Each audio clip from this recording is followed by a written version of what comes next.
Bismillahirrahmanirrahim. Page number 100 and poem is on White's death.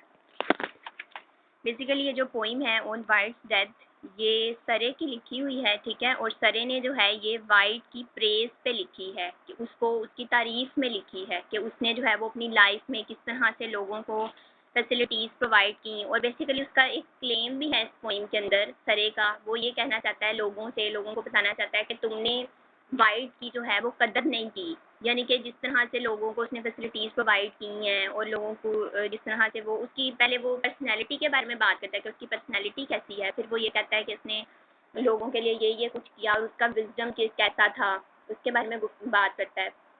और फिर वो ये कहता है कि अक्सर जब लोग मर जाते हैं ना, तो मरने के बाद ही लोगों को उसकी कदर महसूस होती है। तो यही वो इसमें भी बात कर रहा है कि वाइट की डेथ के बाद जो है वो लोगों ने उसकी कदर जानी है, कुछ लोगों ने जानी, कुछ लोगों ने नहीं जानी। तो ये that was the poem. Let's see. White rested here that quick could never rest, whose heavenly gifts increased by disdain. वो कहता है कि वाइट रेस्टेड हियर, वाइट जो है वो रेस्ट कर रहा है, आराम कर रहा है। कहाँ पे? यानी ग्रेव में। यहाँ पे उसने ग्रेव का वर्ड नहीं यूज़ किया, लेकिन इसकी सेंस ये है कि वाइट जो है वो ग्रेव में डेथ कर रहा है। He is taking rest in grave that quick could never rest. और वो कहता है कि क्विक कुड नेवर रेस्ट, यानी उसे इतनी जल्दी मरना नहीं चाहिए था, उसे इतनी जल्दी मौत नहीं आ सकती, लेकिन अब वो आराम कर रहा है कब्र में, ग्रेव में। whose heavenly gifts, और उसने जो है वो हेवनली गिफ्ट प्रोवाइड किए हैं। किसको? अपनी नेशन को, लोगों को उसने तहाइफ दिए हैं। तहाइफ यानी कि तहाइफ से मुराद, गिफ्ट से मुराद हम यहाँ पे यही लेंगे ना कि उसने फैसिलिटीज़ बहुत ज़्यादा लोगों को प्रोवाइड की हैं। इंक्रीज्ड, और उसकी जो डिस्टेंट का मतलब होता है हकारत, ठीक है। वो कहता है कि हेवनली गिफ्ट उसने प्रोवाइड किए लोगों को बहुत ज़्यादा, लेकिन लोगों ने क्या किया? उनको धुतकार दिया, अकारत की नज़र से उसके दिए हुई चीज़ों को उन्होंने समझा, यानी कि उसको, उसके हेवनली गिफ्ट को उन्होंने हकारत की निगाह से देखा है वाइट के। And virtue sank the deeper in his breast. अब उसकी पर्सनैलिटी की बात कर रहा है कि विर्च्यू यानी कि अच्छाई जो है, सैंक का मतलब क्या होता है? डूबा हुआ। दी डीपर इन हिज ब्रेस्ट, उसके सीने की गहराई के अंदर क्या चीज़ मौजूद है? अच्छाई मौजूद है, यानी कि वो एक पूरा का पूरा अच्छाई का पैकर था। ये सरे हमें बताना चाहता है कि वो जो है विर्चू उसकी ब्रेस्ट में रहती थी, यानी कभी भी वो लायर नहीं था। अपनी ज़ात के अंदर जो है वो एक अच्छा और एक सच्चा इंसान था। सच प्रोफ्ट ही बाय, हाँ जी, प्रॉफिट। प्रॉफिट यानी कि उसने फैसिलिटीज़ बहुत ज़्यादा प्रॉफिट दिए हैं लोगों को। ही बाय इनवाई कुड ऑब्टेन, बाय इनवाई हसद, इनवाई क्या होता है? हसद। कुड ऑब्टेन, लेकिन यानी कि उसने लोगों को बहुत ज़्यादा फैसिलिटीज़ प्रोवाइड की हैं, प्रॉफिट प्रोवाइड किया है, लेकिन लोगों ने क्या किया है? इनवाई किया है उससे, हसद उसने हासिल किया। ऑब्टेन लोगों से उसने, उसे हसद मिला। उसने हालांकि लोगों को बहुत ज़्यादा प्रॉफिट दिए, लेकिन उसके बावजूद लोगों ने उससे क्या दिया? उससे हसद किया, जेलसी की। आ हेड, जी हाँ जी जी। A head where wisdom mysteries did frame, और उसका अहेड वो एक ऐसा जहन रखता था, where wisdom mysteries did frame, जहाँ पे जो उसकी अकल थी वो मिस्ट्रीज से भरी हुई थी। डिड फ्रेम यानी कि उन्होंने मिस्ट्रीज ने अपना वहाँ पे उसके सर में अपना एक फ्रेम बनाया हुआ था। हाँ, पुर इसरारियत जो थी वो उसका जो जहन था, उसकी जो अकल थी वो पुर इसरार थी। whose hammers beat still, hammers हथौड़े को कहते हैं, बीट मारना, स्टिल अभी तक उसके हथौड़े जो हैं, यानी कि उसकी अकल के हथौड़े जो हैं वो अभी तक मारे जा रहे हैं। इन दैट लिवली ब्रेन, उस जहन में, यानी कि इस लाइन में राइटर हमें ये कॉन्सेप्ट दे रहा है कि उसकी अकल जो थी वो पुरअसरार थी, और उसकी अकल के जो निशानात हैं वो अभी भी हमें, यानी कि दूसरों के इमेजेस में नज़र आते हैं। जैसे कि हम कहीं, हमारे टीचर ने हमें पढ़ाया है तो उसका जो है वो स्टूडेंट्स में नज़र आता है। हाँ, तो वो ये कहता है कि इसी तरह उसकी जो विजडम है वो पुरअसरार थी, और वो ही मिस्ट्रीज जो हैं वो हमें लोगों के अंदर, आपने बेसिकली इसके इसके जो है ना वर्ड्स के ऊपर स्ट्रेस नहीं देना होता, आपने आइडिया को पिक करना है कि उसमें वो क्या आइडिया दे रहा है हमें। एज ऑन अ तिथि where that some work of fame, तिथि कहते हैं भट्टी को, भट्टी होती है ना आग जलने वाली, वो कहता है कि उसका जो यानी कि उसका जो ब्रेन था वो एक भट्टी की तरह था। That some work of fame, और उसने अपनी ज़िंदगी में इस तरह से काम किए हैं कि उसने उन कामों के ज़रिए फेम कमाया है, शोहरत कमाई है। Was daily rote to turn to Britain's gain, और उसने डेली वो क्या करता था, रोट, रोट का मतलब होता है बनाना किसी चीज़ का, to turn to Britain's gain, यानी कि उसने लोगों को बहुत ज़्यादा इतने काम उसने किए हैं कि उसने शोहरत भी कमाई है, और डेली बेसिस पे वो काम करता था अपनी नेशन के लिए, अपने लोगों के लिए। To turn to Britain's gain, gain का मतलब होता है फ़ायदा देना यहाँ पे, यानी कि उसने बरतानिया के लोगों को, अपने जो उसके इंग्लैंड वाली साइड पे जो उसके अपनी नेशन के लोग थे, उसने बहुत ज़्यादा फ़ायदा पहुँचाया है। अब यहाँ तक हम इसको दोबारा से रिपीट में कर देती हूँ कि इसने यहाँ तक क्या बात की है। फर्स्ट ऑफ ऑल तो इसने ये कहा है कि जो वाइट है उसकी अब मौत हो चुकी है, ठीक है, अब वो ग्रेव में चला गया है, वहाँ रेस्ट कर रहा है, हालांकि उसे इतनी जल्दी मौत नहीं आनी चाहिए थी। नेक्स्ट इसने कहा है कि लोग जो हैं वो उसे क्या कर रहे हैं, उससे जेलस हो रहे हैं, उसको हकारत की निगाह से देख रहे हैं, लेकिन वो क्या है, वो एक अच्छाई का पैकर था, अच्छाई जो थी वो उसके सीने में रहती थी, और उसने लोगों को बहुत ज़्यादा प्रॉफिट दिया, लेकिन उसके बावजूद लोगों ने क्या किया, उससे हसद किया, जेलसी की है। और उसका ब्रेन जो था वो ऐसा था जिसमें बहुत ज़्यादा मिस्ट्रीज़ थी, और वही मिस्ट्रीज़ जो हैं वो हमें उसके नेक्स्ट जनरेशन्स में भी हमें मिलती हैं। और उसका जो ज़हन है उसके अंदर उसने उन अपने ज़हन की काबिलियत की वजह से बहुत ज़्यादा काम सर अंजाम दिए, उस वजह से उसे क्या मिला, फेम मिला। यहाँ तक ये बात थी। अब vices turn and mild where both did grow, vices कहते हैं मुश्किल को, टर्न का मतलब होता है सख्त, एंड माइल्ड और नरमो नाजुक, वेयर बोथ डिड ग्रो, वो कहता है कि उसकी विसेज यानी कि उसकी जो शख्सियत थी, उसकी जो पर्सनैलिटी थी, वो सख्त तबीयत का भी था, यानी कि मुश्किल और सख्त तबीयत भी उसकी थी, एंड माइल्ड और नरमो नाजुक भी थी, यानी कि वो अपनी बोलने के लहजे में जो है उसकी नरम लहजा भी वो यूज़ करता था, और ऐसा लगता था कि वो सख्त तबीयत का भी है। वेयर मुश्किल, वेयर बोथ डिड ग्रो, और जहाँ पे उसके यानी कि उसकी पर्सनैलिटी के अंदर ये दोनों चीज़ें ग्रो कर रही थी। जैसे कि हम कहते हैं कि कॉमन पर्सन जो है वो बुराई और अच्छाई का मिक्सचर है, सेम वैसे ही कि उसकी तबीयत में जो है वो नरमी भी थी और सख्ती भी थी। Wise to contemn in virtue to rejoice, और जब भी वो वाइस बुराई को देखता था, वाइस बुराई, टू कंटेम, तो वो उसकी मुखालफत करता था। ये कंडेम, आजकल जो हम कंडेम वर्ड यूज़ करते हैं, तो यहाँ पे उन्होंने कंटेम यूज़ किया हुआ है कि बुराई की वो मुखालफत करता था, उसको कंडेम करता था। इन वर्च्यू रिजॉइस, और जहाँ पे भी वो वर्च्यू देखता था, अच्छाई देखता था, टू रिजॉइस, तो वो खुशी महसूस करता था। Amid great storms, whom grace assured so to live upright and smile at fortune's choice.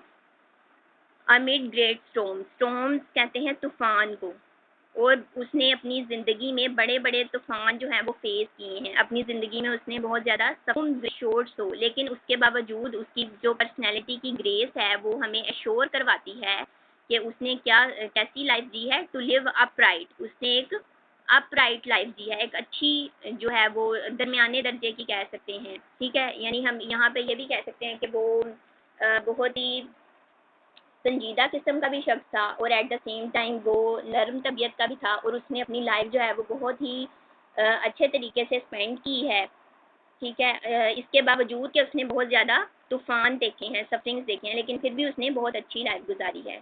And smile at fortunes choice, और उसने कभी भी किस्मत को ललकारा नहीं, यानी कि उसने कभी भी जो है वो ये नहीं कहा कि मेरी किस्मत में ऐसा क्यों लिखा हुआ है, या मेरी किस्मत ने मेरे साथ अच्छा नहीं किया। हमेशा ही वो किस्मत उसे चाहे सफरिंग्स भी देती थी, वो फिर भी उन सफरिंग्स पे स्माइल करता था।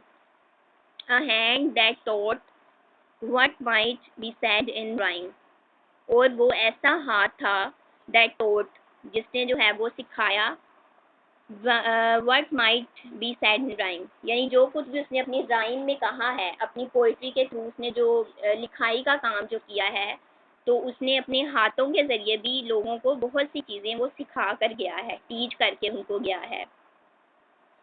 that reft Chaucer the glory of his wit, और अगर हम उसकी विट का अंदाज़ा लगाएं तो हम ये कह सकते हैं कि उसकी विट की जो ग्लोरी है, ग्लोरी मीन्स शान और शौकत जो है उसकी विट की, अकल जो है वो किससे मिलती है?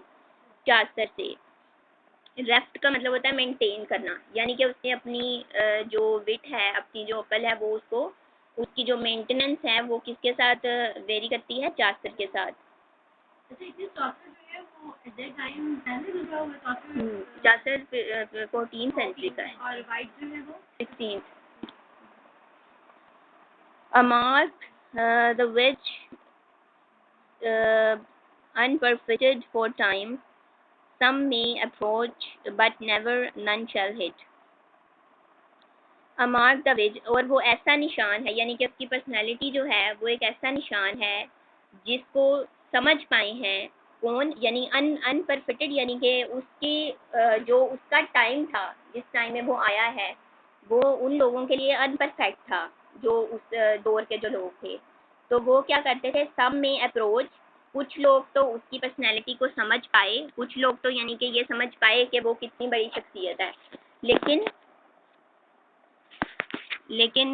But never none shall hit, लेकिन कुछ लोग उसको नहीं समझ पाए, यानी कि कुछ लोग ने उसकी पोइट्री को, उसकी पर्सनैलिटी को जस्ट बेकार ही समझा, लेकिन कुछ लोग उसकी अप्रोच कुछ लोग कर पाए थे उसकी पर्सनैलिटी तक, यानी कि उसको समझ पाए थे। अनपरफेक्शन कह सकते। हाँ जी, यानी कि सब में अप्रोच का मतलब है कि कुछ लोग समझ पाए थे, उस अप्रोच तक पहुंच पाए थे, but never none shall hit का मतलब है कि कुछ लोग नहीं कर पाए थे, नहीं उसको समझ पाए थे। अ टंग, यानी कि ये तो कॉमन बात है ना कि जो शोहरत जिस शख्स के पास नेगेटिव होते हैं, पॉजिटिव एस्पेक्ट्स होते हैं, कुछ लोग कहते हैं कि ये बहुत अच्छी पर्सनैलिटी है, कुछ लोग उसके अगेंस्ट भी होते हैं, तो सेम लाइक दैट।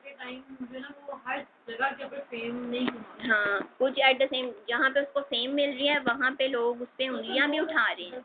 लेकिन लोगों की अंडरस्टैंडिंग होती है, जिसको समझ आ जाए वो मिसअंडरस्टैंडिंग डेवलप हो जाती है, वो बंदा तो फेम कमा लेता है।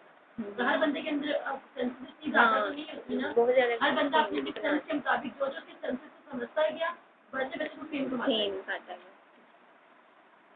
A tongue that served in foreign rhymes his king, और वो एक टंग से यहाँ पे हम मुराद लेंगे कर्टियस लैंग्वेज, यानी कि जो उसकी लैंग्वेज थी वो बहुत ही कर्टियस थी। That served in foreign rhymes is king, और उसने अपनी कर्टियस लैंग्वेज की वजह से इम्प्रेस किया फॉरेन कंट्रीज़ में रहने वाले किंग्स को, यानी कि जब वो उसने, इसका मतलब हमें ये भी पता चलता है कि वो फॉरेन कंट्रीज़ में भी जाता रहा है और वहाँ के किंग्स को भी उसने अपनी लैंग्वेज के थ्रू, अपनी गुफ्तगू के थ्रू उनको इम्प्रेस किया।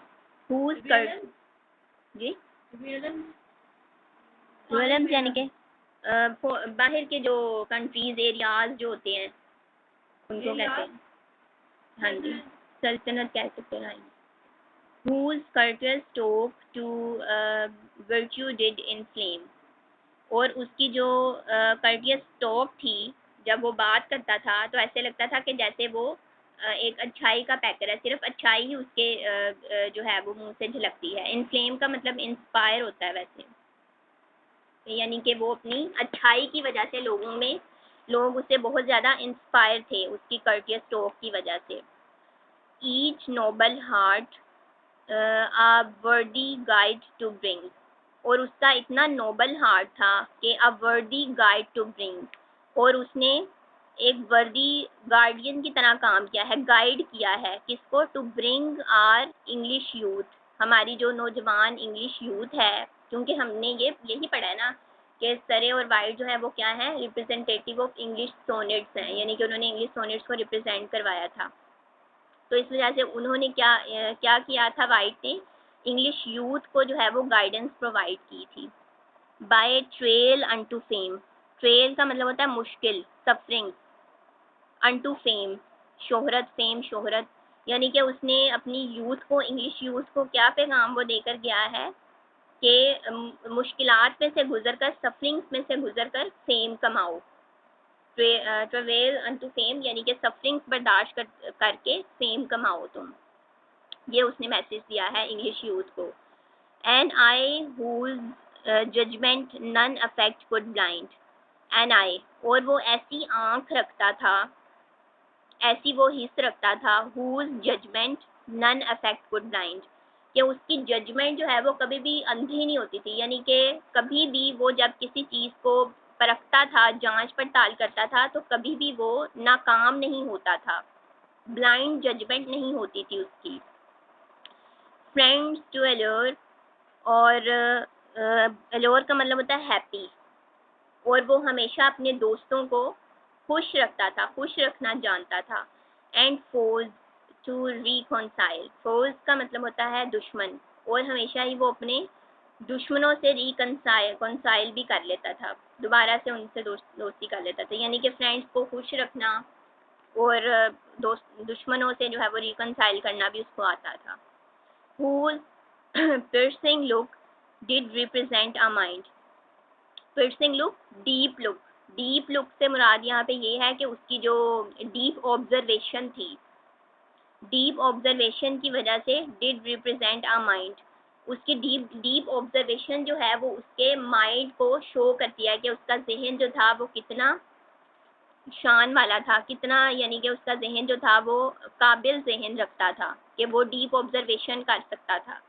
ये उसकी क्वालिटी थी। विद वर्च्यू फ्रॉड, फ्रॉड का मीनिंग होता है स्ट्रेट फॉरवर्ड, यानी कि वो अपनी अपनी क्योंकि वो अपनी पर्सनैलिटी के अंदर एक वर्चुअस पर्सन था, तो इस वजह से वो स्ट्रेट फॉरवर्ड था। रिपोज्ड, रिपोज का मतलब होता है भरोसामंद, भरोसामंद इंसान था वो। वाइट ऑफ गाइल, और वो वाइट ऑफ गाइल का मतलब है never try to tell a lie, कि कभी भी उसने यानी कि वो अवॉइड किया था झूठ बोलने से, कभी भी उसने झूठ नहीं बोला था। हाँ जी, कभी भी उसने झूठ बोलने की कोशिश नहीं की थी, भरोसामंद था वो और स्ट्रेट फॉरवर्ड था।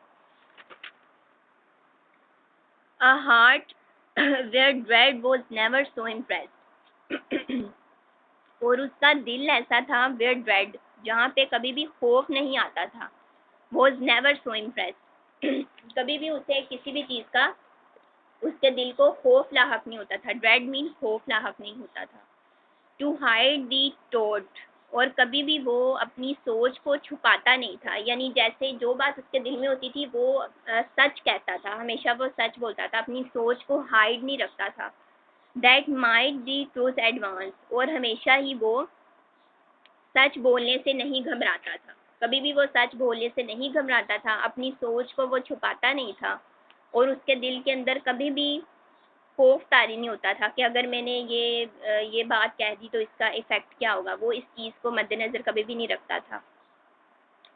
इन नाइदर फॉर्च्यून लोफ्ट नोर येट रिप्रेस्ड, और कभी भी वो, लोफ्ट का मतलब होता है सख्त या सख्ती, कभी भी वो अपनी किस्मत की सख्ती की वजह से परेशान नहीं होता था। नोर येट रिप्रेस्ड, रिप्रेस्ड यानी कि स्ट्रेस नहीं लेता था, रिप्रेस्ड का मतलब स्ट्रेस, कभी भी उसने अपनी किस्मत की वजह से या अपनी जो है वो प्रोफेशनल लाइफ की वजह से, प्रैक्टिकल लाइफ की वजह से या अपनी किस्मत की वजह से की सख्ती की वजह से कभी भी उसने स्ट्रेस नहीं लिया किसी चीज़ का।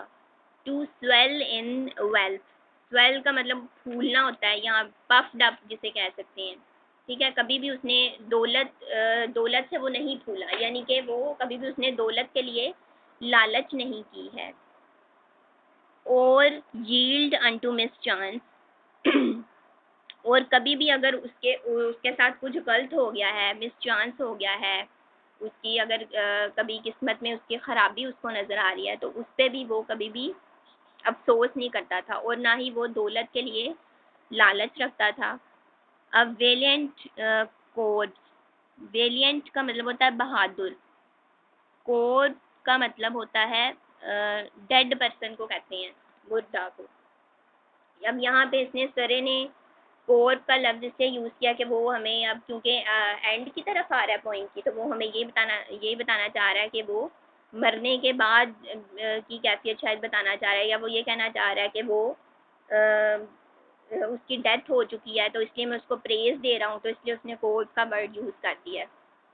वो कहना चाहता है कि वो एक बहादुर मुर्दा था। अब वैसे इसकी ये एक तुक तो नहीं बनती कि वो ये कहे कि वो बहादुर मुर्दा है, क्योंकि बहादुर तो वो अपनी ज़िंदगी में रहते हुए है, लेकिन शायद उसने कुछ उसकी डेथ को वाज़ह करने के लिए वर्ड यूज़ कर दिया। यानी हम यहाँ पे यही सेंस लेंगे कि वो एक बहादुर इंसान था अपनी लाइफ में।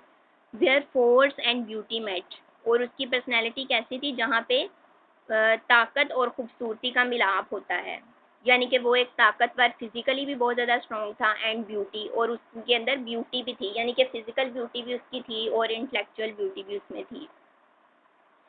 Happy alas too happy but for foes lived and ran the race the that nature set। वो कहता है कि हैप्पी बहुत ही खुशी की बात है, अलास अफसोस भी होता है, too happy but for the force. वो कहता है कि बहुत अफसोस है कि दुश्मनों के लिए ये खुशी की बात है, फोर्स मतलब दुश्मन, दुश्मनों के लिए ये खुशी की बात है कि उसकी डेथ हो गई है। Lived and ran the race, और वो रहा, एंड रैन द रेस, और उसने ज़िंदगी को गुजारा। रेस का मतलब यहाँ पे लाइफ लिया गया है कि उसने लाइफ को जो है वो गुजारा है बहुत अच्छे से। दैट नेचर सेट, जो कि नेचर ने उसको दी थी। Of manhood the shape where she the mould did lose, but to the heavens that simple soul is flat. यानी उसने एक आम इंसान की तरह जो है वो लाइफ गुजारी है, बट शी जो है यहाँ पे नेचर को कहा गया है। नेचर ने क्या किया है उसे, नेचर की वजह से हमने उसे डिड लूज, खो दिया है। बट टू दी हेवन, लेकिन अब वो हेवन में चला गया है। That simple soul is fled, fled यानी उड़ गई है, उसकी जो रूह है, सिंपल जो उसकी साउल है वो रवाना हो गई है, कहाँ पे, हेवन में। Which left with such a cover Christ to know, और वो कहता है कि उसकी अब हालांकि वो वहाँ पे चला गया है, लेकिन अब उसने इस लाइन में उसको क्राइस्ट के दर्जे के बराबर वो ले आया है, कि यानी उसकी जो पर्सनैलिटी थी वो ये कहना चाहता है कि वो क्राइस्ट जैसी थी, यानी कि जैसे क्राइस्ट मालूमात रखता था, बहुत ज़्यादा इल्म रखता था, इसी तरह वाइट भी जो है वो चला तो गया है इस दुनिया से, लेकिन वो ऐसे था कि जैसे क्राइस्ट ठहरा हुआ हो। विटनेस ऑफ फेथ, कवर का मतलब है क्रश्ड, यहाँ पे crushed, cover Christ to know, witness of faith that never shall be dead. अच्छा अच्छा, वो इस लाइन में ये कह रहा है कि वो चला गया है हेवन में, उसकी रूह चली गई है, लेकिन वो कहता है कि क्राइस्ट जो है ना वो सच एज कवर, यानी कि जिस तरह क्राइस्ट को क्रश किया गया था ना, उसको सूली पे चढ़ाया गया था, इस तरह वो कहता है कि इसको इसके साथ भी वैसा ही बर्ताव किया गया है वाइट के साथ, यानी कि इसकी पर्सनैलिटी को लोगों ने समझा नहीं है। To know, witness of faith, और वो कहता है कि क्राइस्ट ही उसके लिए, वाइट के लिए विटनेस है कि वो ईमान वाला इंसान था, सच्चा इंसान था। That never shall be dead, और उसे कभी भी मौत नहीं आनी चाहिए थी।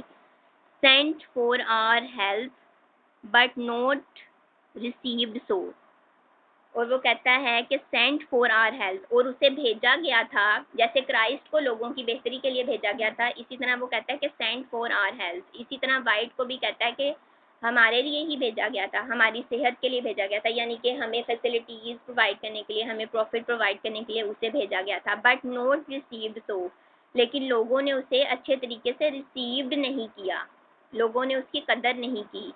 जस्ट फॉर आर गिल्ट, लेकिन अब ये हमारा गिल्ट है, यानी कि अब हम गिल्टी फील करते हैं कि हमने उसकी कदर क्यों नहीं की है। This jewel have we lost, और ये ज्वेलरी है, यानी कि ये हमारी ज्वेलरी थी, जो वाइट था वो हमारे लिए ज्वेल था, लेकिन अब हमने उसे खो दिया है। वी लोस्ट, हमने उसे खो दिया है। द अर्थ हैज बोन्स, और उसकी जो बोन्स हैं, हड्डियां हैं, वो अर्थ में चली गई हैं। द हेवन पोजेज हिज गोश्त, और जो हेवन है उसने उसके गोश्त को रिसीव कर लिया है। Thank you so much.